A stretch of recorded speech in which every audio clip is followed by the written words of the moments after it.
West is ignorant about China. It still interprets China in terms of itself. You find, I think, a dual existence in China, really. One, as a civilization state, which in my view is the primary nature of China, and secondarily, as a nation state. For the Chinese, actions are what count.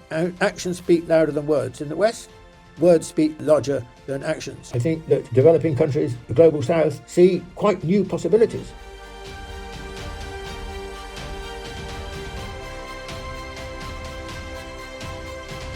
The forum you attend focuses on taking a look at China with a global view.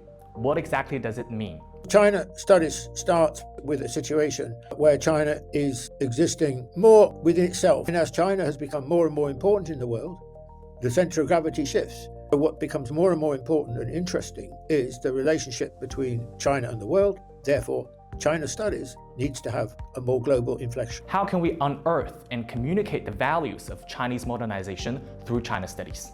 The problem basically is that the world is ignorant about China. And certainly if we're talking about the West is ignorant about China. It still interprets China in terms of itself. It projects onto China a Western view, Western values, and measures China in this way. Now, this is why so much writing on China outside China gets it wrong. Now, we can understand really why this problem exists, because the West has dominated the world for the last 200-300 years. So the whole world is used to the West and knowing what Western values are. Now there has to be a shift, and China studies should be one of the main bearers of that shift, so that they can be, the people around the world, the developing world, of course, are much more receptive to China than the West, can learn to understand China in its own terms. You just will not be able to understand the world unless you can understand China. Professor, you've often said that China is not just a nation state, but a civilization state. Is this constant history-based self-reflection given Chinese civilization its extraordinary vitality? You can never understand the present unless you have some kind of historical perspective. That's true everywhere, of every country. But in China, I think it's even more true. In China, you talk about a 5,000-year history, but even if you say 2,000-year history, since 211 BC and the Qin, you still find, to an extraordinary extent, that period of 2,000 years being reflected in shaping the present. This is a very rich civilization and periodically a very successful one. It's the only civilization in the world that I can see that has been one of, or the most advanced country, not just once, which is the norm, but several times. I think China is the only country like this. How does China balance self-reflection, which aims to self-reform and even self-critique, with self-confidence, which believes we are doing the right things in the right way? China's rise has been characterized by two things, really. One is an inner self-confidence, which is, I think, rare, more or less unique in the developing world. The feeling that China is able to perform on the global stage, to once more be a player on the global stage. And that comes obviously from this successive periods of achievement in Chinese history. That China's civilization is crucial to understanding China. China, only very late in history, the late 19th century, began to describe itself as a nation state, as it was forced by its own weakness to adapt to what were then the European Western norms of the international system.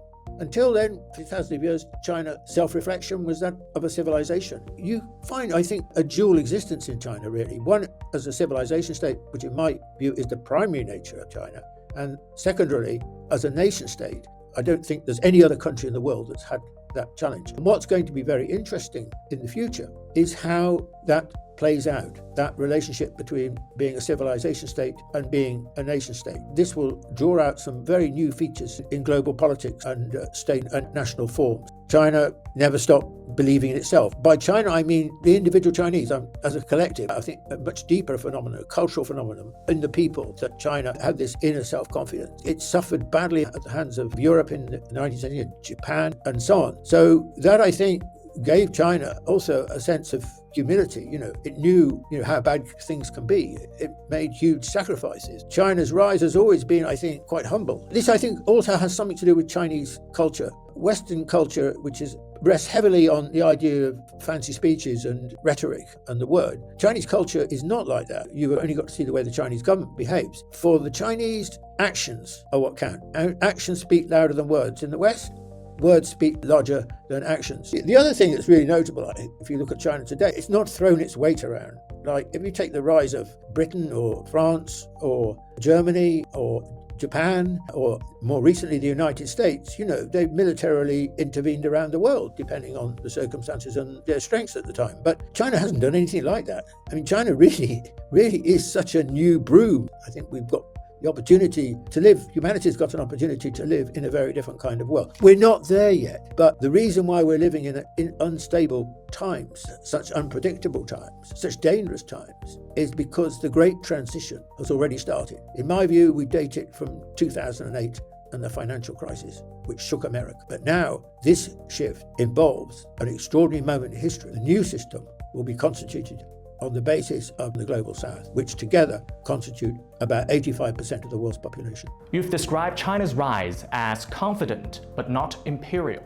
How does this confidence instead of arrogance shape China's rise today? Somehow, China's governance has developed a culture of doubt that it has to constantly believe in the centrality of change.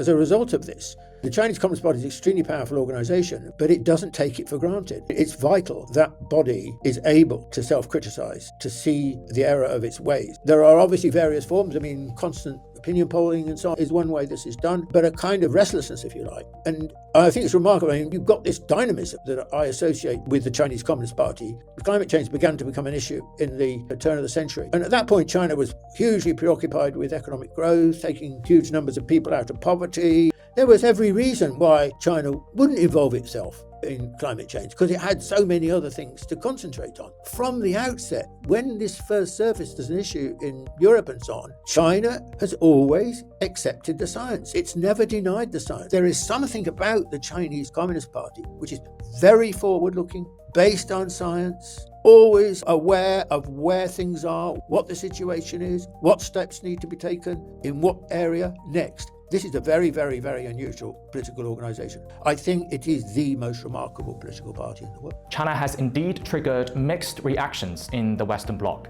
While some nations view China's development as an opportunity for collaboration, others express concerns about geopolitical competition.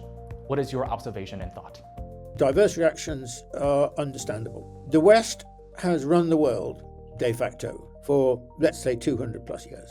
And the rise of China clearly is a challenge to that sort of God-given right the West thought it had to be the top dog in every sense. And this is most clearly expressed and articulated in the attitudes that are dominant in the United States. The developing world, I think, is a completely different example.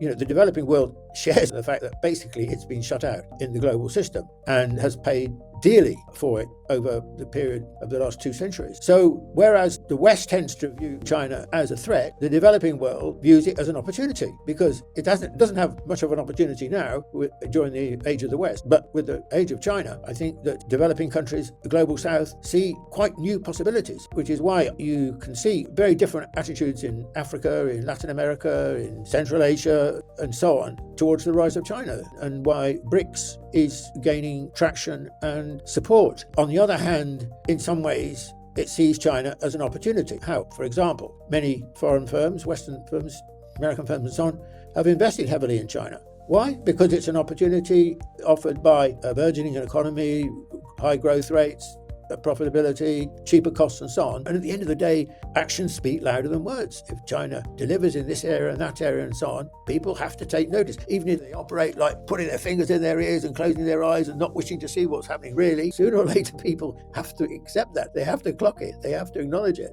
In the West, maybe it's giving way to a sort of growing acceptance in some ways that China is to be respected and even to learn from. I mean, this is very, very interesting. The arrival of Chinese electric vehicles in the West is a really big moment for China and for the West. I wouldn't underestimate it. And it's been dominated by America and the European brands and Korean brands and Japanese brands and so on. And then suddenly the situation's changing. And so people in my own country, for example, are now beginning to buy Chinese cars. I mean, BYD's had a cracking September here. Its sales increased 10 times over a year ago. And this has a big effect on the way people think. Because I remember listening to a quick poll of people outside the garage selling Chinese cars. And they were saying, why are you buying a Chinese car? Very good technology. They're cheaper. They're better designed. The interiors are much better.